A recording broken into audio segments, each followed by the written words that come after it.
Donda. Donda. Danda, danda, danda. Yeah, Yeah, I I didn't stopped enjoy after that. Donda. Yeah, I didn't enjoy that. Dude, I wanted I to listened to ask it you. once, the first one. Yeah, Ask you about sync. So there's a question that sync. I, Yeah, I I get, well, that I got a lot the past 2 weeks. It's yeah. okay, it's a two-part question. How do I find a music publisher? Because if I talk about sync, people are like, yeah, music publisher, cool, Mm. that's the next step. And the other one is, then how do you structure your sync music? Yeah, the second one's very loaded. First one, how to find. Because I'm not trying to put my, as much as I know they want to know who I'm getting my stuff published with, Yeah, but I don't want to, like, now I'm inundating those people. They're not gonna like I'm me. also the same. Yeah, Yeah, I'm the exact but I same. still I'm the want to exact give an same. answer. Yeah, so like in terms of South Africa, you have to think when you're looking for a music publisher, you have to think as the person looking for music, as the customer. In general, you have to think as the customer. Mm, So in terms of sync, the customers are usually production houses. So the mm, people that put movies together. mm, So how they look for music is they go to because they need rights first to be allowed to use the music. So in South Africa, they go to Capasso to mm, get rights to sync music. And then since Capasso knows that production houses are coming to them, Capasso gives them a list of publishers effectively for finding a list. It's literally a list of publishers that production houses can use to get their music, well, legally get their music without, mhm. penalties. So there's a rate sheet, I think it's called. There's a rate sheet on Capasso, and it lists 12 to 14, I think. I don't know. I haven't looked this year Mhm. because The I number kind did of know go where down I'm. slightly, but yeah, it's Oh, about 14 or so. yeah. So and then once you're in those publishers, knowing the kind of music you want to make, or if you really have the music, you go to each of those publishers. All of the websites should be on that list, and Mm, then you kind of want to find a mix between a gap in their catalog and what they're really good at. So mhm, if you go to the music publishers websites, there's a sense you can tell where they usually put music on if they don't have a highlights a highlight real. reel. Mm, Yeah, so if they have a reel, then it's easy, you know what kind where they're pitching their music, where they're really successful in. mm, Also if they are there's a lot of ways. There's also the reels, so you know the reels to know what kind of where they're pitching the music. mm, Secondly, you can go to they all more or less have Instagram, so you can check and see. You can actually go on the music publishers and see who they follow, and then from who they follow, you can see the production houses. Usually, mm, production houses put something like production house or um, I can't think of the exact word, but they words production houses use similar to music libraries. Music libraries put music library or production music, yeah. and then you go into their Instagram, and then you can find which production houses, and then from there you go to the production house and you see what kind of things the production house does, and Hmm. then you know, okay, once you've done, it's quite it's comprehensive what you have to do to know if your music will match, and Mm, then once you figured out, okay, my music will match, there's a gap in there, or if you know your music sounds better than whatever they have currently, then ideally that's what you want to do. My music sounds better than everything they've got.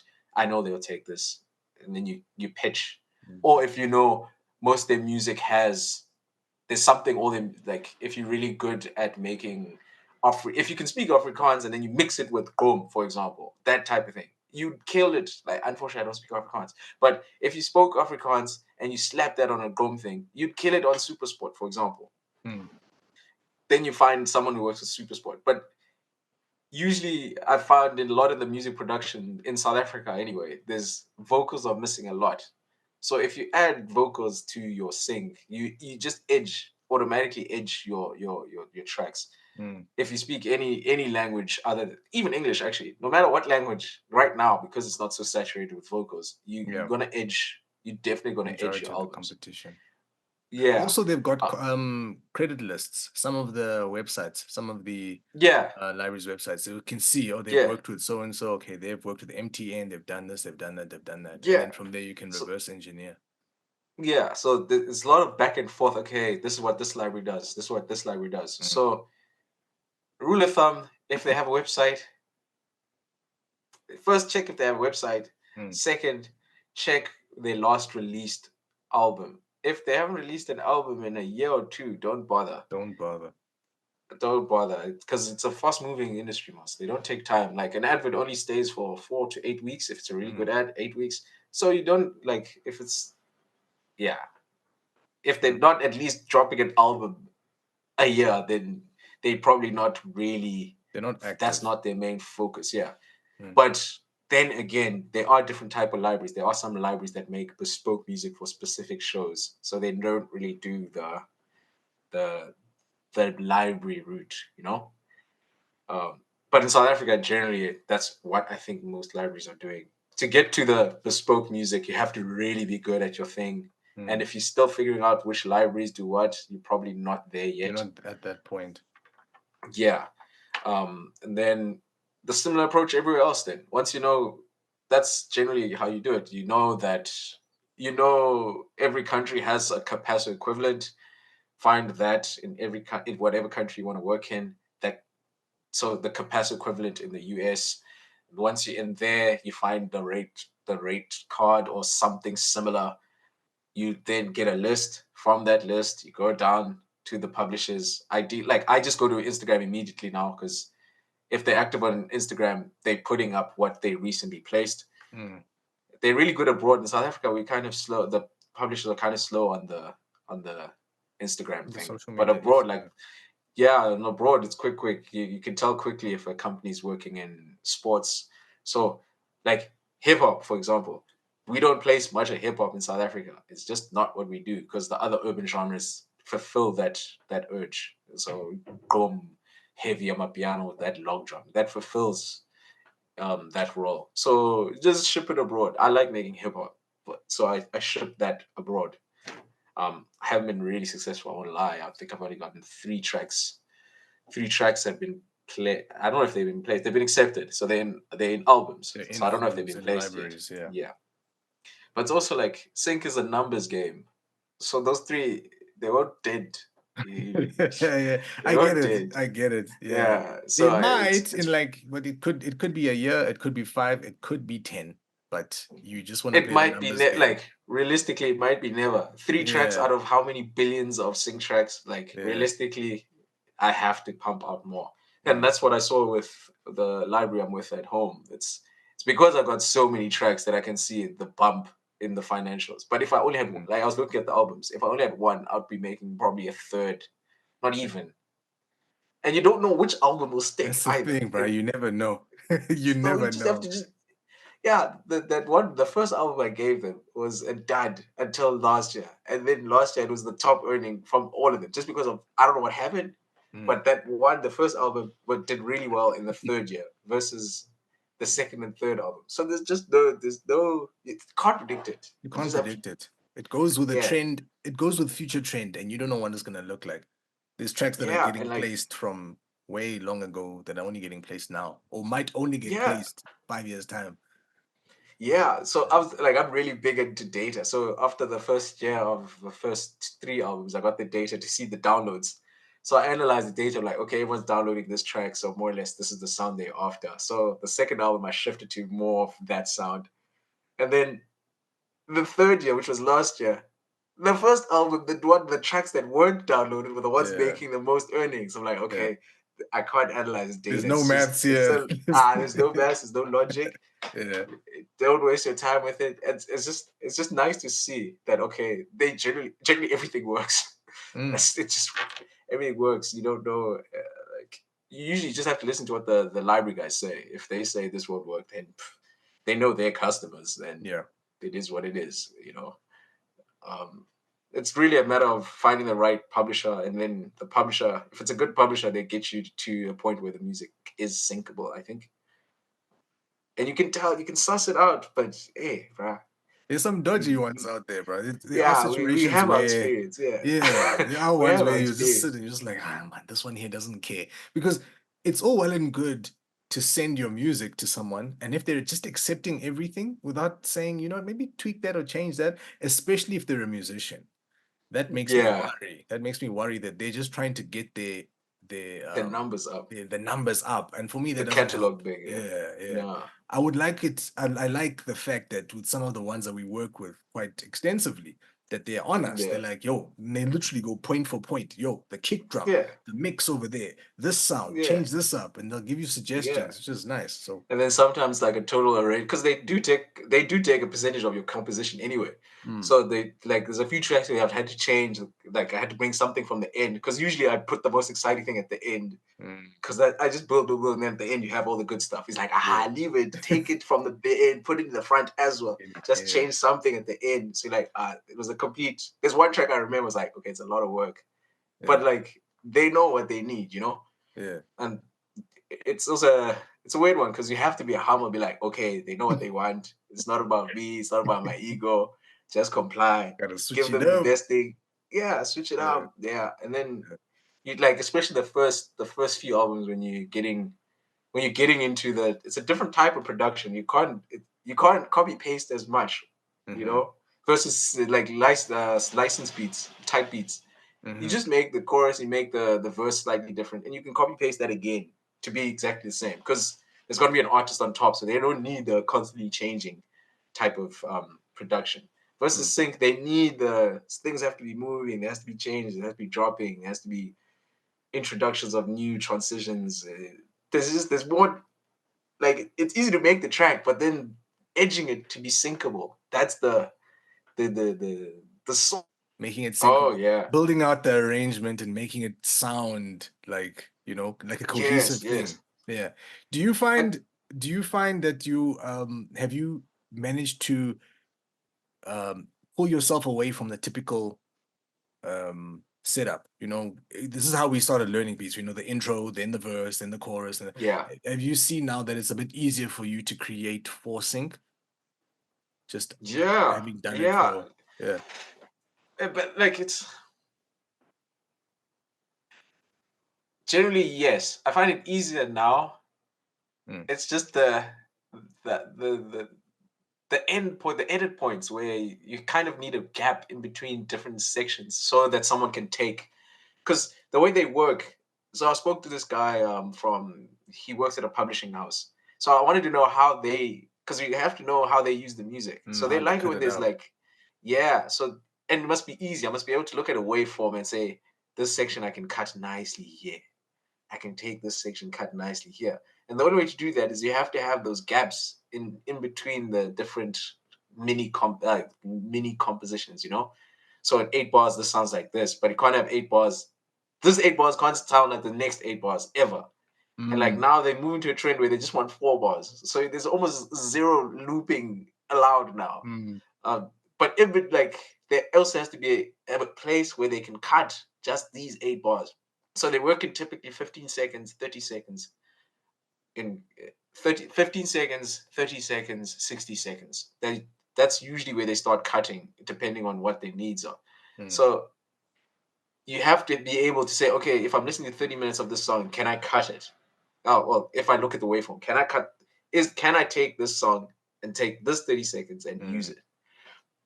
And the only way you can do that without listening is if you can see the waveform has the gaps. There's Like some kind there's of a no drums, change that's going yeah, on. change or silence or like Yeah, there's this term they call it's like almost like a where the DJ just shuts it down and yeah, then brings it back up yeah. kind of thing.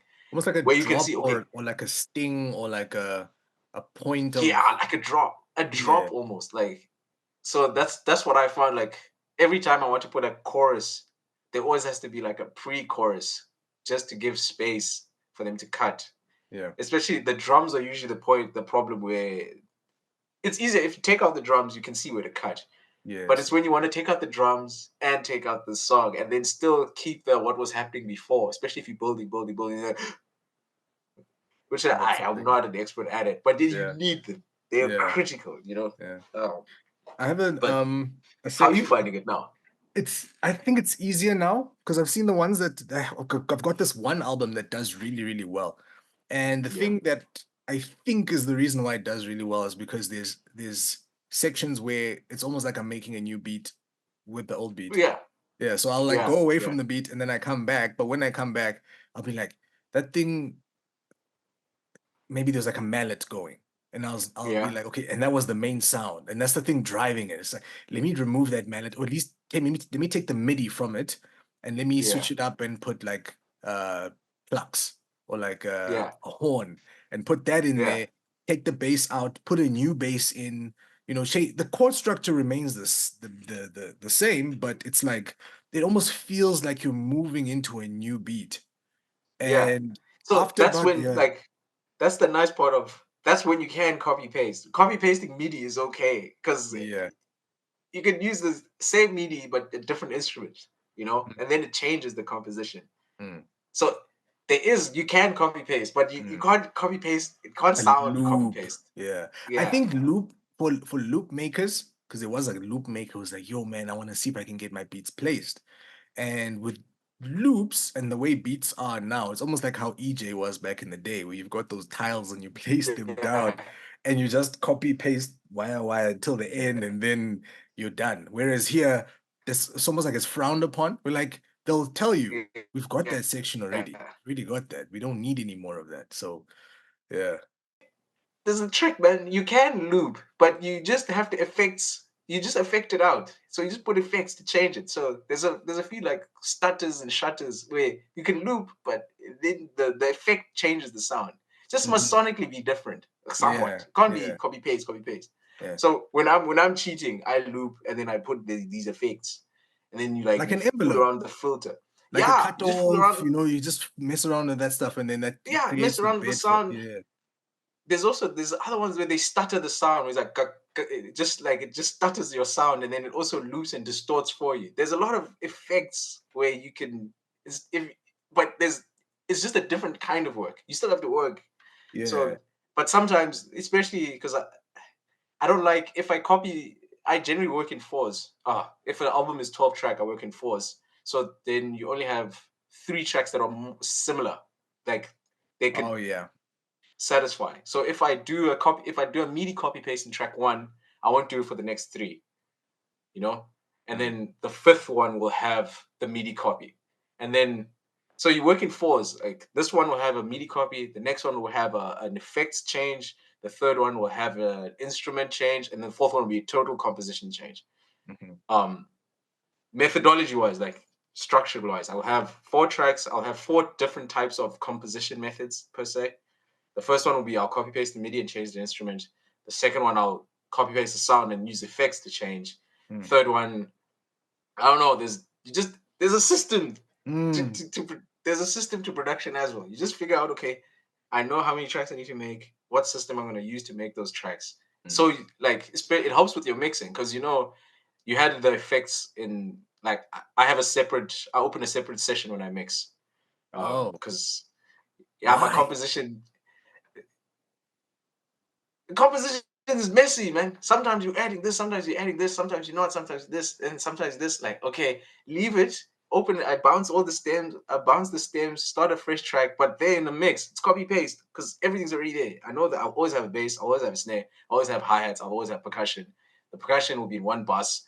The bus, I know I'll take out all the lows, and then if there's something funny happening, I'll go to that specific one. So I can Mm. have just one compressor, one EQ for all the percussion. My hi hats are the hi-hats sometimes change, sometimes you lowish ones, highish ones. Snare, Mm. I know I always have a compressor, I always have EQ, always have compressor. Kick, I always have some distortion in the kick, I always have a parallel channel. So Mm. my mixing for the drums is more or less always the same. I always have a Mm. bass instrument. I know I always subchain the bass instrument. So I put it in there. The subchaining is already done. I just tweak, Mhm. obviously I have to tweak. The EQing, there'll always be an EQ. So like my mixing process is very like I'm a robot. I put it in, Systematic. systematic. I start with the drums, I start with the kick, I do the snare, I do the hi-hat, I do the percussion, I do the bass on the whole drums, parallel if I'm gonna do the parallel, or I just turn it, I mute, it starts off mute, I unmute, and then I go to the bass. I know the bass is there. There's there's always distortion. I always put a little bit distortion in my bass. Mm. There's the side chaining, and then The next instrument is most. I always mix the keys or the. Usually, I have keys or some kind of equivalent or synth that are playing like keys. That's the third chain, and then the fourth will always be the leads. The fifth will be the pads. Standard, I Mm. know, but when I'm composing, I don't compose in the same order. It's always sometimes yeah, sometimes Whatever here. the It's feel more is. the yeah. So I systemize the mix because I know I Mm. can systemize that. I suppose I could make one session where Mm. I rechain everything into there, but it But just it looks sounds messy. like, yeah, it sounds like you're using, because that's interesting because I use one session, right? And it sounds Yeah, as though you're two different people. You in the yeah, because that's when what you're you are. creating, you are like you're Yeah, lost. You're all over the place, grabbing things. What sounds good now? You're that mad yeah, scientist. But then when you yeah, move into mixing, you almost become like, okay, cool. Here's all the chaos. I need to yeah, bounce everything down and make sure I can't. yeah, You can't go back in and like change MIDI and do things while you're going, which is the I think the only drawback. But yeah, no. So you effectively two different people. When you're creative, and then when you yeah, are changing into the other person, then you become more like systematic and you do that. On my yeah. side, Like I'm always moving between the two people. Like I mix as I really. go along. It's weird, Yeah, but I remember your yeah, sessions there. I just can't like my yeah, sessions. If you hear the difference between my creative session and the mixed session, like the creative session sounds so bad because nothing's mixed. I yeah. literally the only thing I know I do, I always take out the low ends on instruments Mm-hmm. because just you can't hear properly on the low end.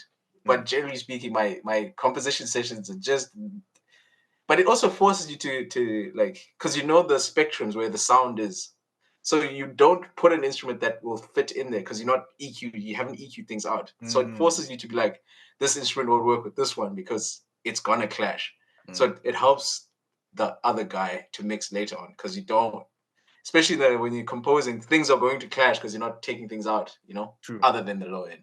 true. So but like it's I don't different think I can. approaches, right? Yeah, I don't think I'd be able. I'm thinking about like how I'd be able to, because there's a lot of future thinking in that I've got a piano, I've got this sound, I've got this sound. They all pretty much sit in the same thing. Can I layer them?